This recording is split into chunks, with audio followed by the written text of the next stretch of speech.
മോദിയുടെ മൂന്നാം മന്ത്രിസഭ അധികാരത്തിലേറ്റി കഴിഞ്ഞു. അപ്പോൾ പ്രധാനപ്പെട്ട വകുപ്പുകളൊക്കെ തന്നെ ബി ജെ പി തന്നെയാണ് കയ്യിൽ വെച്ചിരിക്കുന്നത്. അതിൻ്റെ പേരിൽ പലതരത്തിലുള്ള ഘടകകക്ഷികൾക്ക് പലതരത്തിലുള്ള അസംതൃപ്തിയുണ്ട്. ഇത് വീണ്ടും പല തരത്തിലുള്ള പ്രശ്നങ്ങളിലേക്ക് പോകില്ലേ?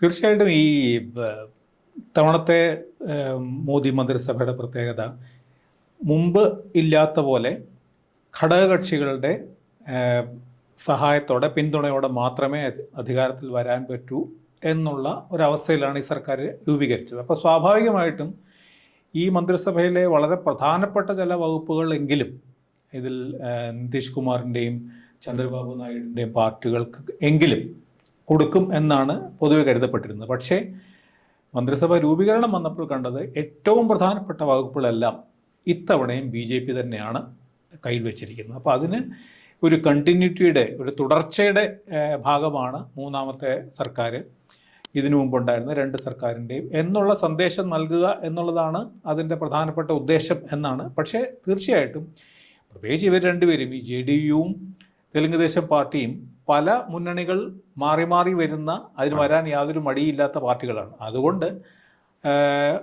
അവർ പ്രധാനപ്പെട്ട വകുപ്പല്ല എന്നുള്ളതിനെക്കുറിച്ച് ഒരു പ്രശ്നം ഉന്നയിക്കുമോ, ഉടനെ ഉണ്ടായില്ലെങ്കിലും ഒരുപക്ഷെ നാളെ ഉണ്ടാക്കി കൂടാന്നില്ല. ഇപ്പോൾ അജിത് പവാറിൻ്റെ നേതൃത്വത്തിലുള്ള NCP പക്ഷം ഇതിനകം തന്നെ പ്രതിഷേധിച്ചാണ് അവർ മന്ത്രിസഭയിൽ ചേരുന്നതിൽ. കാരണം മന്ത്രി പദം മാത്രമേ ഉള്ളൂ എന്നുള്ളതിൻ്റെ പ്രതിഷേധത്തിലാണ് അവർ മാറി നിന്നത്. അപ്പോൾ തീർച്ചയായിട്ടും BJPക്ക് അതിൻ്റെ ആധിപത്യം ഉറപ്പിക്കേണ്ടത് പ്രധാനപ്പെട്ട ലക്ഷ്യമാണ്. അതേസമയത്ത് എപ്പോഴെങ്കിലും ഒരു സംഘർഷമോ പ്രശ്നമോ വരികയാണെങ്കിൽ ആദ്യം ഉന്നയിക്കാൻ പോകുന്നത് ഈ രണ്ട് ഘടകകക്ഷികളും തങ്ങളുടെ വകുപ്പുകളെക്കുറിച്ചുള്ള പരാതിയായിരിക്കും എന്ന് സ്വാഭാവികമായിട്ടും ഊഹിക്കാവുന്നതേ ഉള്ളൂ. പക്ഷേ ഈ പ്രധാനപ്പെട്ട വകുപ്പുകൾ BJP കയ്യിൽ വയ്ക്കുമ്പോൾ ഈ പ്രധാനപ്പെട്ട ഘടകകക്ഷികൾ അത് വേണ്ട തരത്തിൽ അതിനോട് പ്രതിഷേധം രേഖപ്പെടുത്തിയിട്ടില്ല. പക്ഷേ അതെനിക്ക് തോന്നുന്നത് ഏതെങ്കിലും തരത്തിൽ BJP ആകുമ്പോൾ ഏത് തരത്തിലുള്ള രാഷ്ട്രീയ സമവാക്യങ്ങളും രൂപപ്പെടുത്താൻ വിദഗ്ധരാണ്. അപ്പോൾ അങ്ങനെ എന്തെങ്കിലുമുള്ള ഒരു നീക്കത്തിൻ്റെ ഭാഗമായിരിക്കും. എനിക്ക് തോന്നുന്നു ഇപ്പോൾ തുടക്കത്തിൽ ഒരു കല്ലുകടി വലുതായിട്ട് വരണ്ട എന്നുദ്ദേശിച്ച് തന്നെയാവും. പ്രത്യേകിച്ച് ഇവർക്ക് ഇങ്ങനെ ഒരു പശ്ചാത്തലമുള്ളവരാണ്. അവർ ഈ പലതവണ അവസരവാദ രാഷ്ട്രീയത്തിൻ്റെ ഭാഗമായി ചേരി മാറിയ ഒരു റെപ്യൂട്ടേഷനുള്ള രണ്ടുപേരായതുകൊണ്ട് ആദ്യമേ മന്ത്രിസ്ഥാനത്തിന് വേണ്ടി വഴക്കുണ്ടാക്കി എന്നുള്ള ഒരു ആരോപണം വരണ്ട എന്നുദ്ദേശിച്ചാവണം. പക്ഷേ പ്രശ്നം എവിടെയെങ്കിലും ഒരു പ്രതിസന്ധി വരുമ്പോൾ, ഏതെങ്കിലും ഒരു സംഘർഷം രൂപപ്പെടുമ്പോഴാണ് ഇതൊക്കെ സാധാരണ പ്രശ്നമാവുക. അതുകൊണ്ട് ഇപ്പോഴത്തെ ഒരു ശാന്തി എപ്പോഴും ഉണ്ടാവണമെന്ന് നിർബന്ധമില്ല. പ്രത്യേകിച്ച് ഇവർ രണ്ടുപേരുമാണ്. അപ്പോൾ പക്ഷേ BJPയുടെ ശക്തി, അവരുടെ ശക്തിയെപ്പറ്റി പറഞ്ഞ പോലെ ഒരു ഭയം ഈ ഘടകകക്ഷികൾക്ക് ഇപ്പോഴും ഉണ്ടാവാം. കാരണം അത്ര ശക്തരായിരുന്നവരാണല്ലോ. അതുകൊണ്ടാവാം തൽക്കാലം എങ്കിലും വലിയ പ്രശ്നമുണ്ടാക്കാത്തത്. പക്ഷേ എന്നാണ് അത് പ്രശ്നമുണ്ടാവുന്നത് എന്നുള്ളതിനെക്കുറിച്ച് നമുക്കിപ്പോൾ ഒന്നും പറയാനും പറ്റില്ല. ഈ രണ്ട് ഘടകകക്ഷികളെക്കുറിച്ചും അവരെ നിയന്ത്രണ പരിധിയിൽ നിർത്താൻ വേണ്ടി BJP മറ്റെന്തെങ്കിലും തരത്തിലുള്ള അന്തർനാടകങ്ങൾ ഇതിനകത്തിൽ പ്രയോഗിച്ചിട്ടുണ്ടാവും? പരിധിയിൽ നിർത്താൻ സാധാരണ ഇവർ ഇതിനു മുമ്പ് പ്രതിപക്ഷത്തിൻ്റെയും എതിരാളികളെയും നിലയ്ക്ക് നിർത്താൻ പല അധികാര പ്രയോഗങ്ങളും നടത്തിയിട്ടുള്ള ഒരു ചരിത്രമുള്ളതാണ് BJPക്ക്. അങ്ങനെയാണല്ലോ അവരെല്ലാം അവരുടെ പല കക്ഷികളെയും അവരുടെ കൂട്ടത്തിലേക്ക് കൊണ്ടുവന്നതും പല നേതാക്കളെ കൊണ്ടുവന്നതും. അങ്ങനെയാണ് BJPയുടെ വാഷിംഗ് മെഷീൻ എന്നൊരു ആരോപണം വരെ വന്നത്. അപ്പോൾ സ്വാഭാവികമായിട്ട് അതൊക്കെ അവരുടെ കയ്യിലുള്ള ആയുധങ്ങളാണ്. പക്ഷേ ഇപ്പോൾ അതൊന്നും ആയിരിക്കില്ല, അതൊന്നും പ്രയോഗിക്കേണ്ട സമയമായിട്ടില്ല. അത് മാത്രമല്ല, അങ്ങനെ ഒരു ആയുധങ്ങൾ അവർക്ക് ഇപ്പോൾ ലഭിച്ചിട്ടുണ്ടാവില്ല. പക്ഷേ ഇപ്പോഴുള്ളത് ഈ BJPയുടെ ഈ കഴിഞ്ഞ ഒരു 10 വർഷത്തെ ശക്തിയുടെ ഒരു സൂചന വളരെ വളരെ ശക്തമായിട്ടുണ്ട്. അതുകൊണ്ട് തന്നെ അവർക്ക് ധൈര്യം പോരാ എന്നുള്ളത് കൊണ്ടാണ് അവരൊന്നും മറുപടി പറയാത്തത്. പക്ഷേ എന്നാണ് അവരുടെ ശക്തി അല്ലെങ്കിൽ അവരുടെ വിലപേശൽ ആരംഭിക്കുന്നത് ഒന്നും പറയാൻ കഴിയില്ല. അത് BJPയുടെ ഈ പറഞ്ഞ പോലെ BJPയുടെയും RSSൻ്റെയും BJPയുടെ നേതൃത്വത്തിനും നരേന്ദ്രമോദിയുടെയൊക്കെ ശക്തി എത്രമാത്രം സുരക്ഷിതമാണ് എന്നുള്ളതിനെ ആശ്രയിച്ചിരിക്കുന്നത്. എപ്പോഴാണ് അവരുടെ ദൗർബല്യത്തിൻ്റെ സൂചന ഉണ്ടാവുന്നത് അപ്പോഴായിരിക്കും ഇവർ ഇത് ഉപയോഗിക്കുന്നത്. അതാണ് രാഷ്ട്രീയത്തിൽ എന്നും കാണാറുള്ളത്. അതെ, പ്രധാനമായിട്ടും കേരളത്തിലെ സുരേഷ് ഗോപി തൃശ്ശൂരിൽ നിന്ന് അവർ BJP വളരെ പ്രതീക്ഷാപൂർവ്വം ഇരുന്ന ഒരു അക്കൗണ്ട് തുടങ്ങിയിരിക്കുകയാണ്. അപ്പോൾ സുരേഷ് ഗോപി തൃശ്ശൂരിൽ നിന്ന് ജയിച്ചപ്പോൾ സുരേഷ് ഗോപി തന്നെ ഒരു ടെലിവിഷൻ അഭിമുഖത്തിൽ പറഞ്ഞത് 10 മന്ത്രിസഭകളിൽ എനിക്ക് ചില വകുപ്പുകളിൽ എനിക്ക് സ്വാധീനം ഉണ്ടെങ്കിൽ ഞാൻ തൃശ്ശൂരിൽ ചില അത്ഭുതങ്ങൾ സൃഷ്ടിക്കും എന്നാണ് പറഞ്ഞത്. അങ്ങനെ പോയ സുരേഷ് ഗോപിക്ക് പലരും പ്രതീക്ഷിച്ചതുപോലുള്ള യാതൊരു പരിഗണനയും ഗവൺമെൻറ്റിൽ കിട്ടിയില്ല എന്നുള്ളൊരു അസംതൃപ്തി അദ്ദേഹത്തിന് തന്നെയുണ്ട്, ജനങ്ങൾക്കും അതറിയാം. അദ്ദേഹം ഒഴിയും നടക്കി പറഞ്ഞിരുന്നു. അപ്പോൾ ഇതിനകത്തിൽ ഈ BJP കേന്ദ്ര നേതൃത്വം സുരേഷ് ഗോപിക്കൊപ്പമാണ്, ഔദ്യോഗിക പക്ഷത്തിന് എതിരായിട്ട് സുരേഷ് ഗോപി അവർ ശക്തമായി നിലനിർത്തും എന്നൊക്കെ നമ്മൾ പറഞ്ഞെങ്കിലും യഥാർത്ഥത്തിൽ സുരേഷ് ഗോപിക്ക് കിട്ടാവുന്ന യാതൊരു തരത്തിലുള്ള കിട്ടുമെന്ന് പ്രതീക്ഷിച്ച യാതൊരു പരിഗണനയും കിട്ടിയില്ല എന്നുള്ളതല്ലേ സർ? തീർച്ചയായിട്ടും എനിക്കൊന്ന് വാസ്തവത്തിൽ അത് അത്ഭുതപ്പെടുത്തിയ ഒരു കാര്യമാണ്. സുരേഷ് ഗോപി എന്ന് പറഞ്ഞാൽ സുരേഷ് ഗോപി ഒരു രാഷ്ട്രീയത്തിലെ അധികം ഭരണപരിചയമൊന്നും ഇല്ലാത്ത ആളാണ്. പക്ഷേ ഈ BJPയുടെ ചരിത്രത്തിലെ ഏറ്റവും വലിയ ഇന്ത്യയുടെ ചരിത്രം എടുത്താൽ പോലും BJPക്ക് കിട്ടാവുന്ന ഏറ്റവും വലിയൊരു വിജയമാണ് സുരേഷ് ഗോപിയിലൂടെ കിട്ടിയിരിക്കുന്നത്. കേരളം പോലെ BJPയുടെ ചരിത്രത്തിൽ ഇതുവരെ ഒരു സീറ്റ് പോലും ലഭിക്കാതിരുന്ന, ലോക്സഭാ സീറ്റിൽ ലഭിക്കാതിരുന്ന ഒരു സംസ്ഥാനം ആരംഭിച്ചത് മുതൽ ഉണ്ടായിരുന്ന ഇരുധ്രുവ രാഷ്ട്രീയത്തിൻ്റെ ഏതാണ്ട് അവസാനം കുറിച്ചുകൊണ്ട് ഒരു ചരിത്ര പ്രധാനമായ വിജയമാണ് കൈവരിച്ചത്. മാത്രമല്ല അദ്ദേഹത്തിൻ്റെ ഭൂരിപക്ഷം, എല്ലാവരെയും അമ്പരപ്പിക്കുന്ന ഭൂരിപക്ഷം.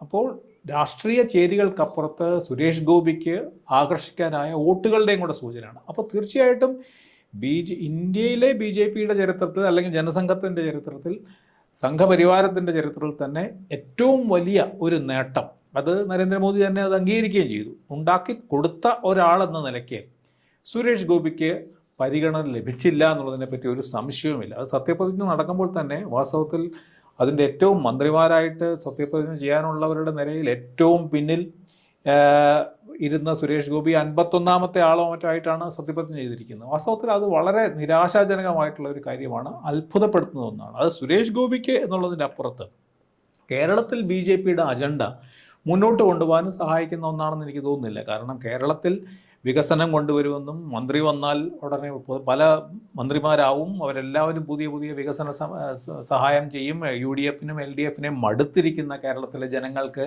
വലിയൊരു ആശ്വാസമാണ്, വലിയൊരു പ്രതീക്ഷയാണ് എന്നൊക്കെ ഉള്ള ഒരു സൂചന നൽകിക്കൊണ്ടായിരുന്നു അവർ തെരഞ്ഞെടുപ്പിൽ മത്സരിച്ചത്. അപ്പോൾ അതനുസരിച്ച് വാസ്തവത്തിൽ കേരളത്തിൽ സ്വാധീനം ഉറപ്പിക്കാവുന്ന ഒരു സാധ്യത വാസ്തവത്തിൽ ഇവർ സ്വയം പാഴാക്കിയെന്നാണ് എനിക്ക് തോന്നുന്നത്. ഇത് മാത്രമല്ല, ഇപ്പോൾ കഴിഞ്ഞ 10 വർഷമായിട്ട് നോക്കുകയാണെങ്കിലും BJP വാസ്തവത്തിൽ കേരളത്തിൽ ഒരു ശ്രമം നടത്തിക്കൊണ്ടിരിക്കുമ്പോഴും കേരളത്തിൻ്റെ ആവശ്യങ്ങളെ മുൻനിർത്തി, അല്ലെങ്കിൽ ആവശ്യങ്ങളെ പരിഗണിക്കുന്ന ഒരു പ്രസ്ഥാനമാണ്, ഒരു പാർട്ടിയാണെന്നുള്ളൊരു സന്ദേശം ഒരിക്കലും BJP കൊടുത്തിരുന്നില്ല. കേന്ദ്ര ബജറ്റ് ആകുമ്പോഴും റെയിൽവേ ബജറ്റ് വരുമ്പോഴും ഒക്കെ എന്നും അത് ഈ BJPക്ക് മുമ്പും അത് തന്നെയാണ് അവസ്ഥ. അതിനുശേഷം അവരുടെ ഒരു രാഷ്ട്രീയമായിട്ടുള്ള കരുനീക്കങ്ങൾക്ക് സഹായിക്കുന്ന തരത്തിൽ കേരളത്തിലെ ഇതിന് രണ്ടിനും ഒരു ബദലാണ് ഞങ്ങളെന്നും, കേരളത്തിൽ വികസനം കൊണ്ടുവരുന്നതിൽ പരാജയപ്പെടുന്ന മുന്നണികൾക്ക് ഒരു ബദലാണ് തങ്ങളെന്നും കാണിക്കാനുള്ള ഒരു അവസരമായിരുന്നു അവർ ഈ ബജറ്റിലായാലും റെയിൽവേ ബജറ്റിലായാലും ഒക്കെ എന്തെങ്കിലുമൊക്കെ സഹായം കേരളത്തിനൊരു ആവശ്യം, വളരെ സാമ്പത്തികമായി ബുദ്ധിമുട്ടുന്ന കേരളത്തിനൊരു പരിഗണന നൽകുന്നു. ഇതൊന്നും അവർ ചെയ്തിട്ടില്ല. അപ്പോൾ ഈ ഒരു ഘട്ടത്തിൽ പോലും ഇപ്പോൾ അതിൽ നിന്ന് വ്യത്യസ്തമായിട്ടൊരു വലിയ വിജയം BJPക്ക് സമ്മാനിച്ച സുരേഷ് ഗോപിക്ക് പരിഗണന നൽകി എന്നുള്ളതിനപ്പുറത്ത് കേരളത്തിലെ BJP വളരാനുള്ള ഒരു സാധ്യത അവർ സ്വയം വീണ്ടും കൊട്ടി അടച്ചു എന്നാണ് എനിക്ക് തോന്നുന്നത്. സുരേഷ് ഗോപി പോലെ തന്നെയാണ് രാജീവ് ചന്ദ്രശേഖരൻ തന്നെ ഒരു സാമൂഹ്യ മാധ്യമങ്ങളിലൊന്നിൽ എഴുതിയത്, അദ്ദേഹം ഈ 15-18 വർഷത്തെ അദ്ദേഹത്തിൻ്റെ പൊതുജീവിതം അവസാനിപ്പിക്കുകയാണെന്ന് എഴുതി. പിന്നീട് ആ പോസ്റ്റ് പിൻവലിക്കുകയും ചെയ്തു. തിരുവനന്തപുരത്ത് അദ്ദേഹം അത്യാവശ്യം നന്നായിട്ട് പ്രവർത്തിക്കുകയും ചെയ്തു, അദ്ദേഹത്തിന് വോട്ടും കിട്ടി. പക്ഷേ അദ്ദേഹവും ഈ പറഞ്ഞ പോലെ വേണ്ട തരത്തിൽ നരേന്ദ്രമോദിയുടെ ഏറ്റവും വിശ്വസ്തനായ ചെറുപ്പക്കാരനാണെന്നൊക്കെ പറയുമെങ്കിലും യാതൊരു തരത്തിലുള്ള പരിഗണനയും കിട്ടാത്ത അസംതൃപ്തി പുള്ളിക്കുണ്ട്. പുള്ളി കേരളത്തിലെ ഔദ്യോഗിക പക്ഷത്തിന് നേരെ എതിരെ നിൽക്കുന്ന ആളാണ്. അപ്പോൾ അതും ഈ ഇവരുടെ മുന്നോട്ട് പോക്കിനെ തടസ്സപ്പെടുത്തില്ലേ? തീർച്ചയായിട്ടും. ഈ പരാജയപ്പെട്ട മന്ത്രിമാരെ ആരും തിരിച്ച് മന്ത്രിമാരാക്കിയിട്ടില്ല. പരാജയപ്പെട്ട ചിലരെ, ഇപ്പോൾ മുരുകനെ പോലെയൊക്കെയുള്ള തമിഴ്നാട്ടിലെ ഒരാളെ മന്ത്രിയാക്കിയിട്ടുണ്ട്, അദ്ദേഹം പരാജയപ്പെട്ടതാണ്. പക്ഷേ ആ കഴിഞ്ഞ മന്ത്രിസഭയിലെ തോറ്റ മന്ത്രിമാരെ ആരെയും ഇപ്പം അവരെ ആരെയും ഉൾപ്പെടുത്തിയിട്ടില്ല. അപ്പോൾ സ്വാഭാവികമായിട്ടും സ്മൃതി ഇറാനി തോറ്റ പ്രധാനപ്പെട്ട ക്യാബിനറ്റ് മന്ത്രിയായിരുന്നു, BJPയുടെ ഏറ്റവും വലിയ വനിതാ നേതാവായിരുന്നു. പക്ഷേ എന്നിട്ട് അവരെ ഉൾപ്പെടുത്തിയില്ല. അനുരാഗ് താക്കൂറാണ് മന്ത്രിസ്ഥാനത്ത് കിട്ടാതെ പോയ മറ്റൊരു മന്ത്രി. പക്ഷെ അദ്ദേഹം ജയിച്ചിട്ടും അദ്ദേഹത്തിനെ മന്ത്രിയാക്കിയില്ല. പക്ഷേ അതിൽ നിന്നൊക്കെ വ്യത്യാസം എന്താണെന്ന് വെച്ചാൽ രാജീവ് ചന്ദ്രശേഖർ തീർച്ചയായിട്ടും ഇവിടെ നേരത്തെ സുരേഷ് ഗോപിയുടെ കാര്യം പറഞ്ഞ പോലെ തിരുവനന്തപുരത്തിൻ്റെ ഒരു മന്ത്രിയാവുമെന്നും തിരുവനന്തപുരത്തിന് വികസനം, ഇതുവരെ ഇല്ലാത്ത വികസനം കൊണ്ടുവരുമെന്നുള്ള വലിയ പ്രതീക്ഷ ഉയർത്തിയതാണ് രാജീവ് ചന്ദ്രശേഖരനിലൂടെ വമ്പിച്ച ഒരു എന്താ പറയുക പിന്തുണ ലഭിക്കാനുണ്ടായ പ്രധാനപ്പെട്ട കാരണം. ഇടതുപക്ഷത്തിനോ കോൺഗ്രസിനോ ഒന്നും ചെയ്യാത്ത കാര്യം ഞാൻ തിരുവനന്തപുരത്തെ ഒരു മഹാനഗരമാക്കി ഉയർത്തുമെന്നും നോളജ് സിറ്റി ആക്കുമെന്നും ഒക്കെയുള്ള വലിയ പ്രതീക്ഷകളും വലിയ പിന്നെ വാഗ്ദാനങ്ങളും ഒക്കെ നൽകിയിരുന്നു. അപ്പോൾ അതിൻ്റെ ഫലമായിട്ടാണ് അദ്ദേഹത്തിന് ലഭിച്ചത്. അപ്പോൾ തീർച്ചയായിട്ടും തിരുവനന്തപുരത്ത് അവർ കൈവരിച്ച നേട്ടത്തിനെ മുന്നോട്ട് കൊണ്ടുപോകാനും ഒരുപക്ഷെ വിജയത്തിൻ്റെ അടുത്ത് വരെ എത്തിയ ഒരു തെരഞ്ഞെടുപ്പ് മത്സരം കാഴ്ചവെക്കാനും ഒക്കെ സഹായിച്ചത് ഈ പ്രതീക്ഷയോടെയാണ്. അപ്പോൾ തീർച്ചയായിട്ടും അദ്ദേഹത്തിന് ഈ തിരുവനന്തപുരം BJPക്ക് വീണ്ടും ഒന്നുകൂടെ ശക്തമാക്കി അവരുടെ ഉറപ്പിക്കാനുള്ള സാധ്യത വീണ്ടും അവർ നഷ്ടപ്പെടുത്തുകയാണ് ചെയ്തത്.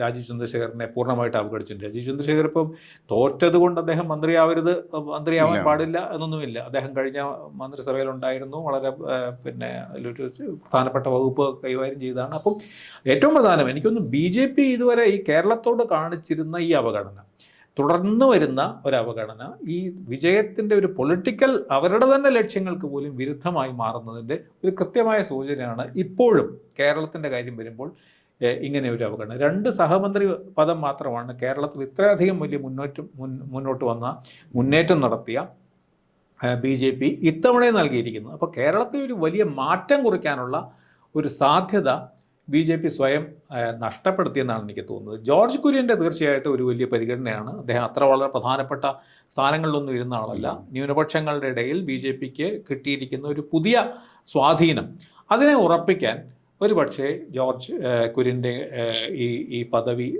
സഹായിച്ചേക്കും. അതൊരു ബുദ്ധിപൂർവ്വമുള്ള, അതൊഴിച്ചാൽ കേരളത്തിലെ BJP വളരാനുള്ള സാധ്യതകൾക്ക് വിഘാതമാണ് ഇപ്പോൾ എടുത്തിരിക്കുന്നത്. പ്രധാനമായിട്ടും നമ്മൾക്ക് തോന്നുന്ന ഒരു കാര്യം, ഈ കേന്ദ്രത്തിൽ BJPയുടെ നിയന്ത്രണം മുഴുവൻ നരേന്ദ്രമോദിയുടെ കയ്യിലും അമിത്ഷായുടെ കയ്യിലുമാണ്. കാരണം സംഘപരിവാറിൻ്റെ നിയന്ത്രണത്തിൽ നിന്ന് അവർ വേറൊരു രീതിയിലേക്ക് മാറുന്നു എന്നുള്ള വാർത്ത വന്നുകൊണ്ടിരിക്കുന്നു. അപ്പോൾ ഈ സന്ദർഭത്തിൽ ശരിക്കും ഈ നരേന്ദ്രമോദിക്കും പിന്നെ അമിത്ഷായ്ക്കും കേരളത്തിലെ ഈ BJPക്കാരെ മടുത്തു എന്നുള്ളതിൻ്റെ ഒരു സൂചനയല്ലേ ശരിക്കും ഈ ഇലക്ഷൻ, ഈ മന്ത്രിസഭാ രൂപീകരണ സമയത്ത് നമുക്ക് മനസ്സിലായത്? പക്ഷേ ഇത്തവണ അവർ വിചാരിച്ച ഒരു നല്ല മുന്നേറ്റം അവർക്ക് ലഭിച്ചിട്ടുണ്ട് കേരളത്തിൽ. അവർക്ക് ഈ പറഞ്ഞ പോലെ ശതമാനക്കണക്ക് നോക്കുമ്പോഴായാലും ഈ തെരഞ്ഞെടുപ്പ് വിജയം എടുത്താലും ഇടതുപക്ഷത്തിന്റെ കോട്ടകളിൽ പോലും വലിയ മാറ്റം വന്നതിലും ഇടതുപക്ഷത്തിന് ഒപ്പം നിന്നിരുന്ന ഈഴവ സമുദായത്തിന്റെ ഒരു വലിയ വിഭാഗം വോട്ട് അവരെ ആകർഷിക്കാൻ ആലപ്പുഴയിലും മറ്റും കഴിഞ്ഞു. തീർച്ചയായിട്ടും BJP കേരളത്തിലൊരു മുന്നോട്ട് തന്നെയാണ് ഈ തെരഞ്ഞെടുപ്പ് കൊണ്ടുപോയത്. പക്ഷേ ഈ BJPയുടെ നേതൃത്വത്തിന്റെ അല്ലെങ്കിൽ സംസ്ഥാന നേതൃത്വത്തിന്റെ ഫലമല്ല, അത് പ്രധാനമായിട്ടും നരേന്ദ്രമോദിയുടെ പേരിൽ കിട്ടിയ വോട്ടുകളാണ്. പ്രത്യേകിച്ച് സ്ഥാനാർത്ഥികളുടെ മികവും. ഈ പറഞ്ഞ പോലെ ശോഭാ സുരേന്ദ്രൻ ആലപ്പുഴയിൽ നല്ല മത്സരം കാഴ്ചവെച്ചു, തിരുവനന്തപുരത്ത് രാജീവ് ചന്ദ്രശേഖരൻ, തൃശ്ശൂർ. അപ്പോൾ ഇതെല്ലാമാണ് പ്രധാനപ്പെട്ട കാരണം. പക്ഷേ BJP അതനുസരിച്ച് BJPയുടെ ഏറ്റവും പ്രധാനപ്പെട്ട BJPയുടെ തടസ്സം കേരള നേതൃത്വത്തിൻ്റെ പോരായ്മകൾ ധാരാളമാണ്. അതിനു പുറമെ കേന്ദ്ര നേതൃത്വം ഒരിക്കലും ഇങ്ങനെയുള്ളൊരു എന്താ പറയുക, ഒരു പിന്തുണ, അതായത് കേരളത്തിലെ ജനങ്ങളെ ആകർഷിക്കാനുള്ള ചില സംരംഭങ്ങളും ചില വികസന സാധ്യതകൾക്കും BJP അതിന് തയ്യാറാണ് എന്നുള്ള സൂചന ഒരിക്കലും കേരളത്തിലേക്ക് കിട്ടിയിട്ടില്ല. വാസ്തവത്തിൽ എനിക്കൊന്ന് BDJS-നോടും സ്വീകരിച്ചിരിക്കും. തീർച്ചയായിട്ടും അവർക്ക് തുഷാർ വെള്ളാപ്പള്ളി വിചാരിച്ച പോലെ ഒന്നും മുന്നോട്ട് വന്നില്ല. പക്ഷേ ഈഴവ സമുദായത്തിൽ അവർ ഉണ്ടാക്കിയിരിക്കുന്ന ഈ ഒരു മുന്നേറ്റത്തിനെ കൂടുതൽ ശക്തമാക്കാൻ ഒരു പക്ഷേ ഈ തുഷാർ വെള്ളാപ്പള്ളിയെ പോലെ ഒരു നേതാവിനെ, BDJS നേതാവിനെ കൂടുതൽ പരിഗണന നൽകി ഒരു സൂചന ഉണ്ടെങ്കിൽ തീർച്ചയായിട്ടും ലഭിച്ചേനെ. കാരണം ക്രിസ്തീയ വിഭാഗത്തിൽ ഉണ്ടാക്കിയതുപോലെ ഈഴവ സമുദായത്തിൽ അവർക്ക് സ്വാധീനം ഉണ്ടാക്കിയിട്ടുണ്ട്. അപ്പോൾ ഈ ഒരു 10-20 വർഷം മുമ്പ്, അല്ലെങ്കിൽ ഒരു 2012-ലും 2011-ലും ഒക്കെയാണ് SNDP-യിലും അമൃതാനന്ദമയി മഠത്തിലും KPMS-ലും ഒക്കെ സ്വാധീനം ഉറപ്പിക്കാനുള്ള ഒരു പുതിയ സോഷ്യൽ എഞ്ചിനീയറിംഗ് ആദ്യമായിട്ട് BJP കേരളത്തിൽ ശ്രമിച്ചു തുടങ്ങിയിരുന്നത്. മറ്റ് സംസ്ഥാനങ്ങളിൽ അവർ UP-യിലൊക്കെ അത് ശ്രമിച്ചതാണ്. അതിനു മുമ്പ് തന്നെ തുടങ്ങി. അന്നാണ് ഗുജറാത്തിലെ മുഖ്യമന്ത്രിയായിരുന്ന നരേന്ദ്രമോദിയെ ക്ഷണിച്ച് ഇവിടെ കൊണ്ടുവന്നത്, ആദ്യമായിട്ട് കൊണ്ടുവന്നത് SNDP-യാണ്.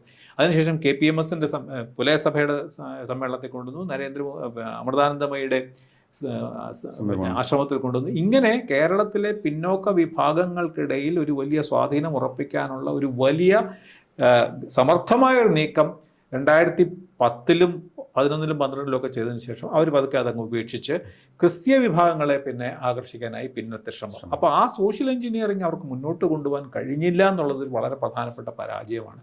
ഇപ്പോഴും ഈ പറഞ്ഞ പോലെ BDJS ഒരു തരക്കേടില്ലാത്ത ഒരു മത്സരമൊക്കെ കാഴ്ചവെച്ചു.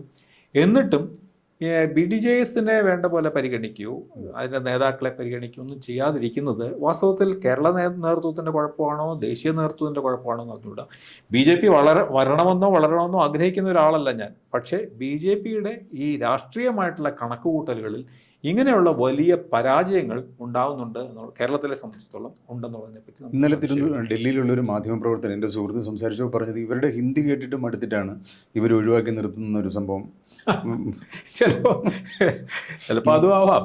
കേരളത്തിലെ നേതൃത്വത്തിൻ്റെ ഒരു വലിയ പോരായ്മ വളരെ വളരെ പ്രകടമാണ്. ഈ കേരളത്തിലെ BJP വളരാതിരിക്കുന്നതിൻ്റെ ഒരു വലിയ കാരണം അവരാണ്. മാത്രമല്ല ഇപ്പോൾ ഈ കഴിഞ്ഞ സർക്കാർ തന്നെ ഈ പറഞ്ഞ പോലെ നമുക്ക് ഈ വി മുരളീധരൻ അയാൾ സഹമന്ത്രിയായിരുന്നു. പക്ഷേ ഈ കേരളത്തിലെ സർക്കാരിനെ ചീത്ത പറയാനല്ലാതെ ഏതെങ്കിലും കേരളത്തിന് എന്തെങ്കിലും പ്രയോജനം കൊണ്ട് ഇപ്പോൾ സുരേഷ് ഗോപി മറ്റും മന്ത്രിയായാൽ എന്തെങ്കിലും സംഭവിക്കുമോ എന്നൊന്നും എനിക്ക് അറിഞ്ഞൂടാ. കാരണം ഇതുവരെ കേരളത്തിൽ നമ്മളിപ്പോൾ കേരള പിറവി മുതലെടുക്കുകയാണെങ്കിൽ 10-12 പേര് കേരളത്തിൽ മലയാളികൾ മന്ത്രിമാരായിട്ടുണ്ട്. അതിൽ 2 പേർ മാത്രമേ ക്യാബിനറ്റിലെത്തിയുള്ളൂ. അതായത് കേരളത്തിൽ നിന്ന് ലോക്സഭാ തെരഞ്ഞെടുപ്പ് ജയിച്ച് ക്യാബിനറ്റ് മന്ത്രിമാരായവർ 2 പേരേ ഉള്ളൂ. ആന്റണി കരുണാകരനും ഒക്കെ മറ്റൊരു വഴിയാണ്.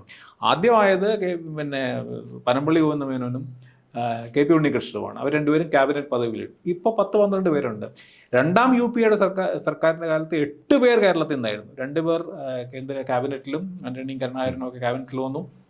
പിന്നെ ഉള്ളതെല്ലാം സഹമന്ത്രിമാരായിട്ട് വന്നു. പക്ഷേ തീർച്ചയായിട്ടും ആന്റണി ചില സംരംഭങ്ങൾ പ്രതിരോധ മന്ത്രിയായ സമയത്ത് ചില സംരംഭങ്ങൾ ഇവിടെ കൊണ്ടുവന്നിട്ടുണ്ടെന്നുള്ളത് ശരിയാണ്. പക്ഷെ അതൊഴിച്ചാൽ കേരളത്തിൽ നിന്ന് പോയ മലയാളി മന്ത്രിമാരൊന്നും വലിയ നേട്ടങ്ങളൊന്നും കേരളത്തിന് സംഭാവന ചെയ്യാൻ കഴിഞ്ഞിട്ടില്ല. പ്രത്യേകിച്ച് കഴിഞ്ഞ തവണ മുരളീധരൻ അതിശക്തമായ എന്താ പറയുക എതിർപ്പിന് വേണ്ടി മാത്രമാണ് അദ്ദേഹം വന്നുകൊണ്ടിരുന്നത്. കേരളത്തിൻ്റെ സർക്കാരിനെ എതിർക്കുക, ഇടതുപക്ഷത്തെ എതിർക്കുക, അല്ലാതെ പ്രയോജനമൊന്നും കൊണ്ടുവന്നില്ല. പക്ഷേ ഇത്തവണ ഈ പാഠങ്ങൾ ഉൾക്കൊണ്ടുകൊണ്ട് വലിയ മാറ്റം വരുത്തുമെന്ന സുരേഷ് ഗോപിയുടെ പ്രഖ്യാപനം വാസ്തവത്തിൽ ഒരു പരിധി വരെയെങ്കിലും ജനം വിശ്വസിച്ചിരുന്നതാണ്. രാജീവ് ചന്ദ്രശേഖറിൻ്റെയും തീർച്ചയായിട്ടും. കാരണം ഇവർ 2 പേരും ഈ കാര്യങ്ങൾ പ്രവൃത്തിയിൽ കൊണ്ടുവരാൻ കഴിവ് തെളിയിച്ചിട്ടുള്ളവരാണ് എന്ന് കരുതപ്പെടുന്നതുകൊണ്ട്.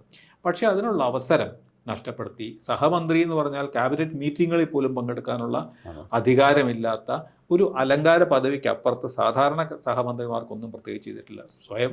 ഒന്നുകിൽ ക്യാബിനറ്റ് ഇല്ലെങ്കിൽ സ്വതന്ത്ര ചുമതലയെങ്കിലും കൊടുക്കുമെന്ന് പറഞ്ഞു, അതും നൽകിയിട്ടില്ല. വകുപ്പുകളാണ് വലിയ കുഴപ്പമില്ലാത്ത വകുപ്പ് സുരേഷ് ഗോപിക്ക് കിട്ടിയതും 2 പേർക്കും കിട്ടിയത്. സുരേഷ് ഗോപി പെട്രോളിയം ലഭിച്ചിട്ടുണ്ട്, വിനോദസഞ്ചാരം കിട്ടിയിട്ടുണ്ട്, സാംസ്കാരികവും കിട്ടിയിട്ടുണ്ട്. ഇതെല്ലാം എന്തെങ്കിലുമൊക്കെ കേരളത്തിന് ചെയ്യാൻ പറ്റുന്ന വകുപ്പുകളാണ്. അതുപോലെ ജോർജ് കുര്യൻ്റെ ഫിഷറീസ് ഉണ്ട്, ന്യൂനപക്ഷ ക്ഷേമമുണ്ട്. ഇതിലെല്ലാം ചെറിയ തോതിലെങ്കിലും ചെയ്യാൻ കഴിയും. വേണ്ടത് ഇവരെത്രമാത്രം പ്രവർത്തിക്കാനാകും എന്നുള്ളത് ഈ 2 വ്യക്തികളെ ആശ്രയിച്ചിരിക്കുന്നു. പക്ഷേ അതിനുള്ള അനുകൂലമായിട്ടുള്ള സാഹചര്യം ഒരുക്കാൻ ഒരു ക്യാബിനറ്റ് പദവിയെങ്കിലും ലഭിച്ചിരുന്നെങ്കിൽ പറ്റുമായിരുന്നു. ഇപ്പോൾ രാജഗോപാലിന് ചില ട്രെയിൻ കൊണ്ടുവരാൻ കഴിഞ്ഞപ്പോൾ അദ്ദേഹം സഹമന്ത്രിയായിരുന്നു.